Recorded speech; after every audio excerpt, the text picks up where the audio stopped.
Hello. Gracias. Hola. Buenos dias. My name is Nick, and I have a confession. And my confession is, that's practically all the Spanish I know.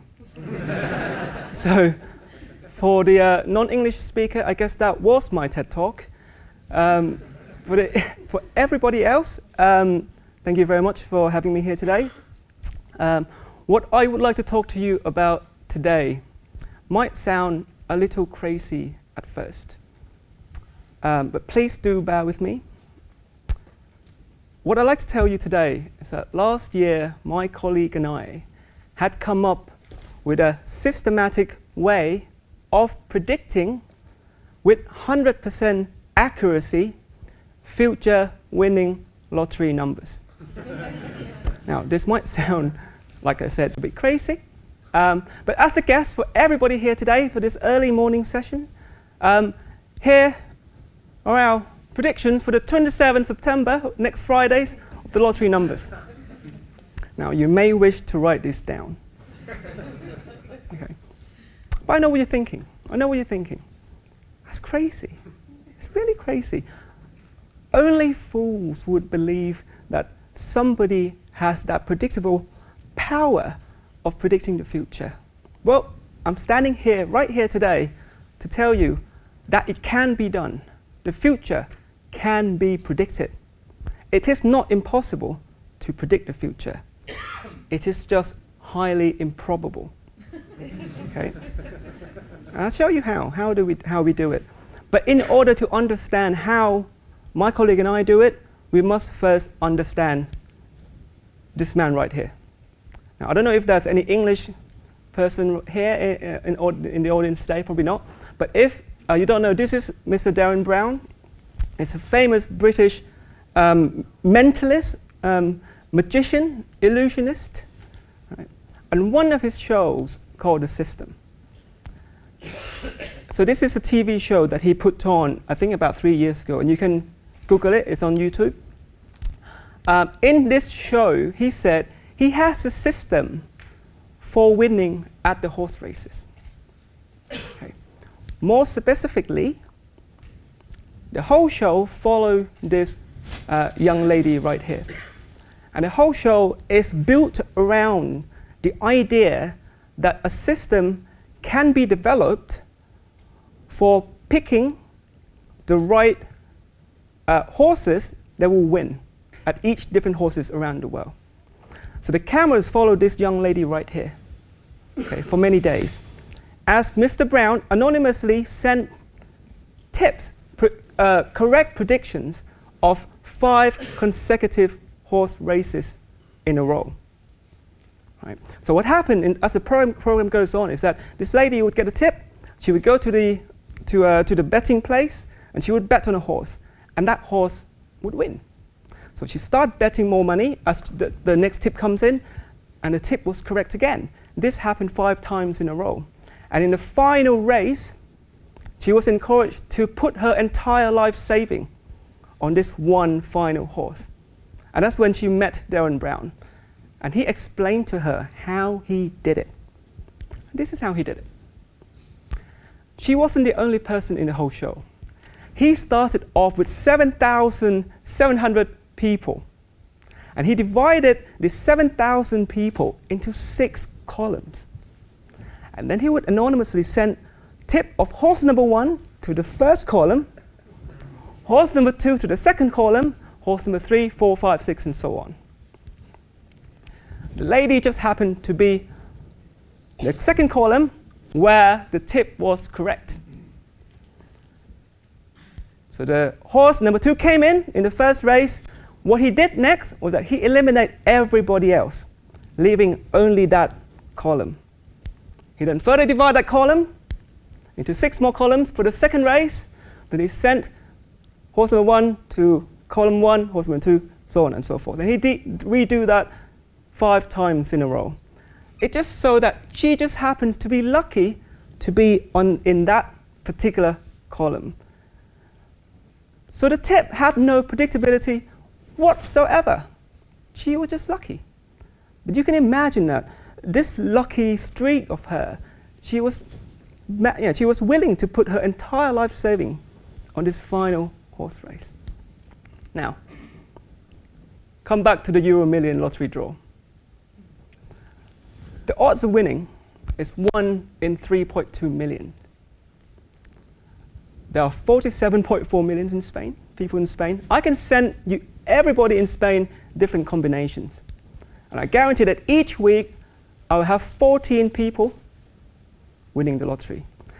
Now, this is all nice and well, but imagine if I was saying to you that, look, I'm an expert on this, about lottery predictions.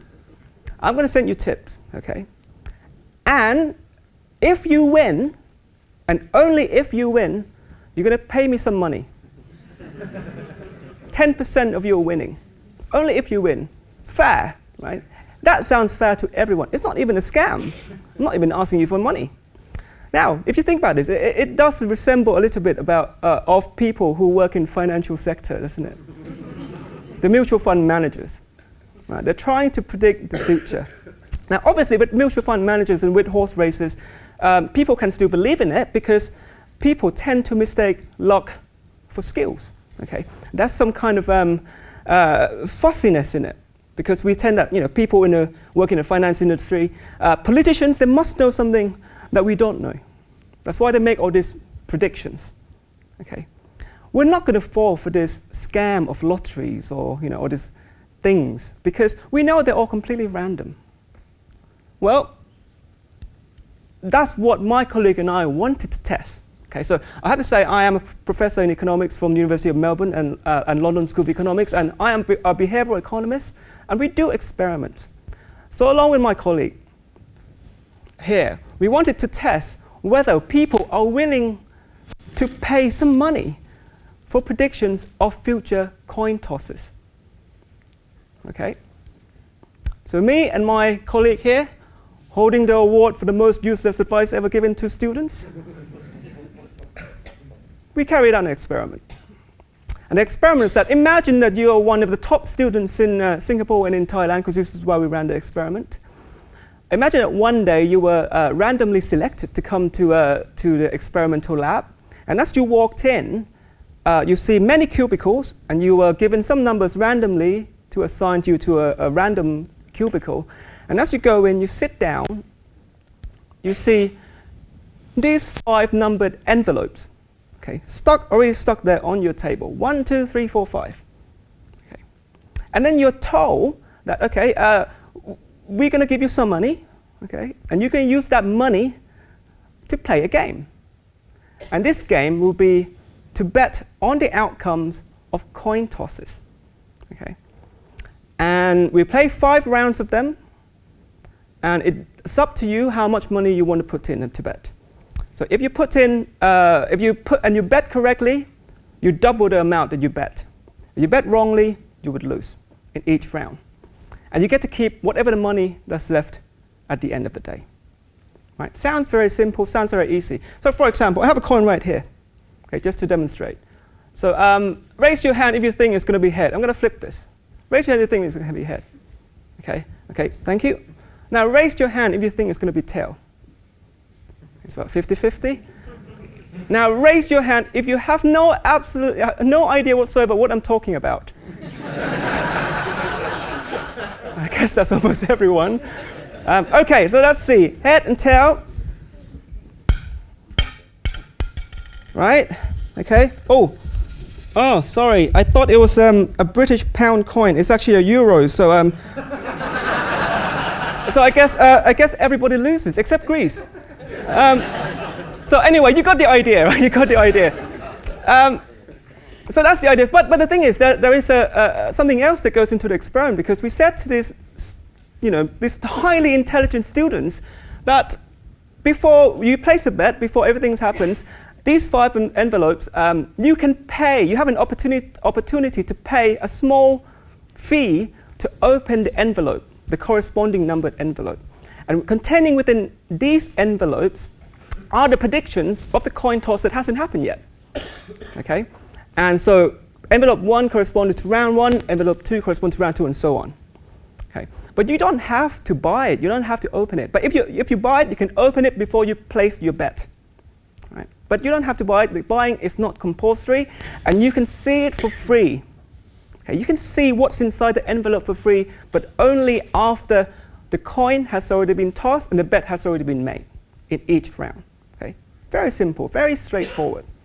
Now, obviously, most people would say, oh, that's ridiculous. Nobody's going to pay to see this. Why would I pay some of my money to see what I can also predict myself? Okay, but we play 5 rounds of this. But imagine you sitting down here. So the order would go like this. You come in. The first thing is you choose whether to pay or not.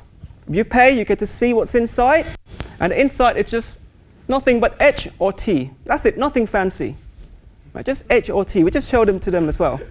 That's it. There's no value whatsoever. So if you pay, you get to see it. Then the next stage, you made your bet. The coin is tossed. You see what the outcome is. Then if you didn't buy to see the envelope, you can open it and see what's inside for free. That's the end of 1 round. Then we begin round 2. Okay. What the students don't know, obviously, is that, before that, to ensure that the coin is fair, because people would think that, these coins are not fair. We even get the coins from you, and you be the person who tosses it. We won't even touch it. And we're going to change the coins in every single round as well. Right? And we even change the people who tosses it, so just to make sure that the coin is fair. Of course, what the students don't know is that we did exactly what Darren Brown did. The first envelope we divide into half, so half will get head, half will get tail.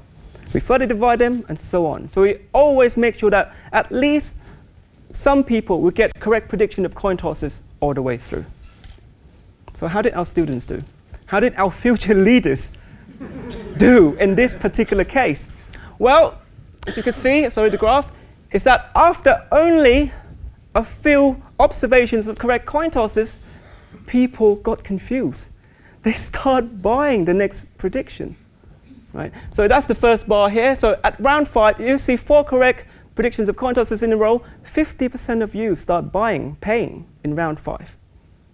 Right? The funny thing is the bar next to it are the people who keep getting incorrect predictions in a row. Right? These are the other group. They also bought in the last round, but we also found out that they bought it and then they bet the opposite. Right? So they are still quite clever. Okay, so 30% randomly bought. So did the participants who knew more about probabilities make less mistakes? So they got them to do some tests as well, probability tests. Well, we found it out, no. The smarter ones still fall for this. Right? Nothing, no statistical differences between these individuals. Right. So did these people, why did they buy the advice? Is it because they wanted to please us, the professors? They wanted to see that, we can get a paper published, got all these scientific results? Well, no, not really. Because when they buy, they start betting more.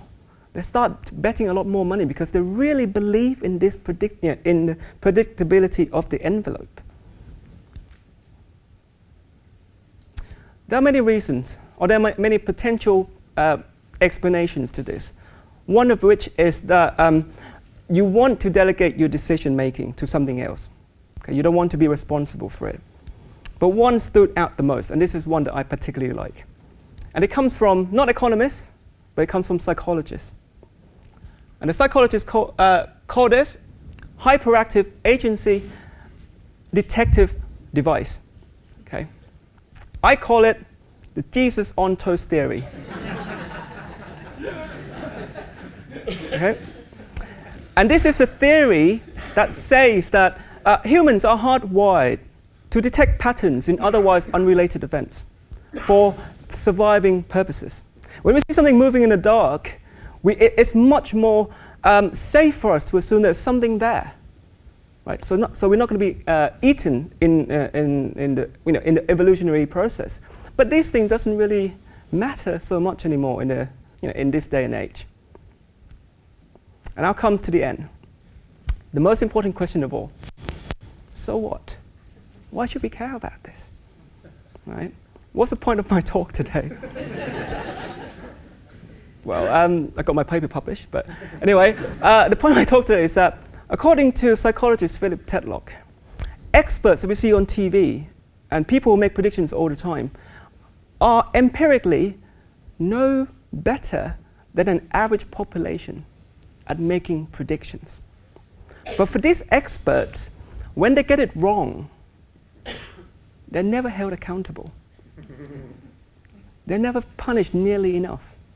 But when they get the improbable correct, when they get that little financial crisis coming in 2014, let's say they got that right. They became famous. They get paid so much money, right, for this. But we all know that future is highly unpredictable. So let me end with this note. If it seems too good to be true, it probably is. Thank you very much.